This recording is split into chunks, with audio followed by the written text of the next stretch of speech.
Hello friends, my name is Kubal Mahmood and I will explain you PV system and its types.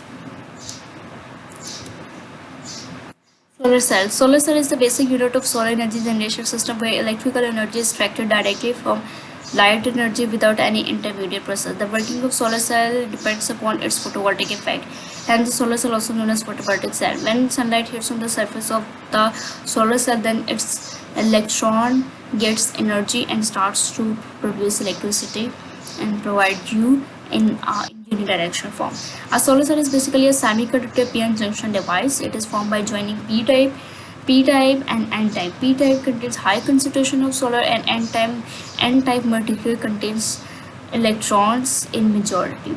The operation of a photovoltaic cell requires three basic attributes: the absorption of light generating at the electron hole pair, the separation of charge carriers of opposite at the separate extraction of those to an external circuit. Okay, I will already explain you about cell modules, strings, arrays, but here again I will explain you cell. The number of cells are connected in series and becomes module. The number of modules you are connected in series, that it becomes strings, and the strings becomes arrays. A photovoltaic solar panels are made up of individual. What about the term panel? Please think about this. But where the term panel? Where is the term panel? I already told you about the panel. What is panel? Please think about this. If the photovoltaic solar panels are made up of individual photovoltaic cells connected together, then the solar cell photovoltaic array, also known and simply solar array, is the system made up of group of solar panels connected together. A complete photovoltaic system uses a photovoltaic array as a main source for the generation of electrical power supply. The amount of solar power produced by a single photovoltaic panel module is not enough for general use. More manufacturers produce standard PV panel with an output voltage of 12 volt or 24 volts. By connecting many single PV panels in series and in parallel, the PV array will produce the desired power output. Actually, this is the main last point is the main point. To get the desired power, we connect number of modules in series for to get array. Solar array. A solar array consists of one or many such panels. A photovoltaic array or solar array is a linked collection of solar modules. The power that one module can produce is sudden enough to meet the requirement of a home or a business. Solar modules are linked together to form an array. Modules are linked together to form an array to get the desired power. Types of solar cells. Based on the types of crystal used, solar cells can be classified as monocrystalline silicon cell and polycrystalline silicon cells. Okay. Think. What is monocrystalline and what is polycrystalline? Why it is called mono and it is called poly? Mono means same and poly means different. Okay. The monocrystalline silicon cells is produced from pure silicon, circular, square, round cell with wasted space on the modules. These are the wasted wide spaces are these are the wasted space, more expensive to produce because it is pure, most efficient commercially available module. But now 11% to 14% is efficiency. But now according to research, this efficiency increases to almost 21% for monocrystalline silicon cells. Polycrystalline cells or multicrystalline silicon cell less expensive to make. The single crystalline module cell slightly less efficient than a single crystalline square shaped cell fits into module efficiency using the entire space. What is the main difference between the mono and poly? The one difference is its efficiency. The efficiency of both are different, but what is the difference in the appearance? Okay, there is no extra space. It is in the square shape, no extra space. But for the mono, there you can see that there are some wasted space available, extra space available here. So by this difference, you can clearly tell someone, but this the module is mono or the module is poly. I hope you understand the difference between mono and poly. Okay, let's comes to the photovoltaic system. Cell, modules, array. When solar PV array are connected, then next step is the inverter. If you want to mount a system with the inverter, then it will provide you AC power, because solar cells provide you only DC power. But as you know that our appliances uses AC power, so we need to connect inverter here.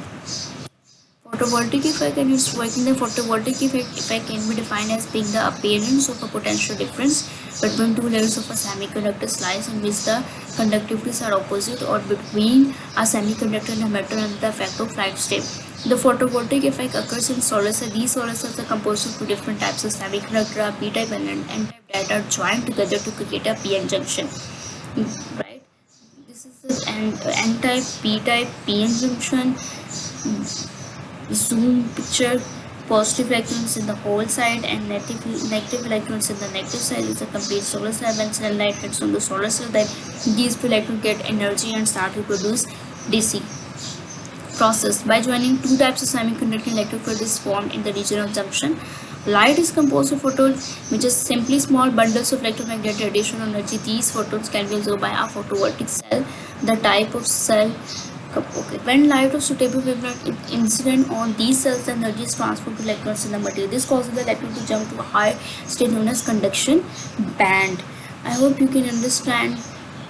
When unexcited electron holds semiconductor material together by forming bonds with surrounding atom, and thus they cannot move. However, in their excited state in the conduction band, these electrons are free to move through the material because of the electric field that exists as electron or the p-n junction. Electrons and holes move in opposite direction as expected. Instead of being attracted to the p-type, the free electron tends to move to the ends. This motion of electron creates an electric current in the field.